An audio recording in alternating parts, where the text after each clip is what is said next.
अध्यापक के लिए एक पाठ। मैं रामेश्वरम में मस्जिद गली में रहता था। रामेश्वरम अपने शिव मंदिर के लिए प्रसिद्ध है।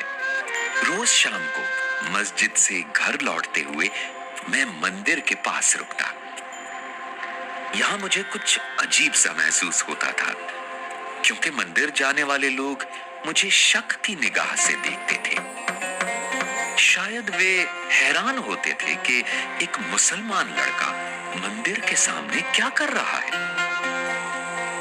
सच्चाई ये थी कि मुझे मंत्रों का लयबद्ध पाठ सुनना अच्छा लगता था। मुझे उनका एक भी शब्द समझ नहीं आता था, लेकिन उनमें एक अजीब सा जादू था। और दूसरा कारण था मेरा दोस्त रामनाथ शास्त्री। वो मुख्य पुरोहित का बेटा था। शाम के समय वो अपने पिता के साथ बैठकर स्तोत्रों का पाठ करता था। बीच बीच में वो मेरी ओर देखकर मुस्कुरा भी देता था। विद्यालय में मैं और राम कक्षा में पहली बेंच पर एक साथ बैठते थे। हम भाइयों जैसे थे।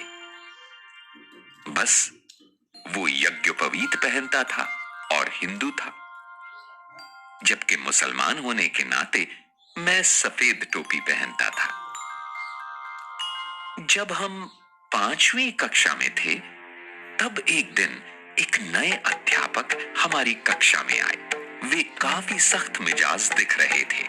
अपनी हथेली पर बेंत ठकठकाते हुए उन्होंने पूरी कक्षा का चक्कर लगाया।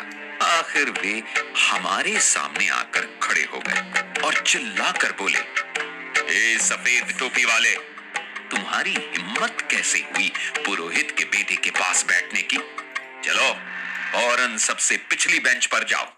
मुझे बहुत बुरा लगा। रोनी सूरत लिए मैं अपनी किताबें लेकर सबसे पिछली बेंच पर जा बैठा। छुट्टी के बाद राम और मैं दोनों ही चुपचाप खूब रोए।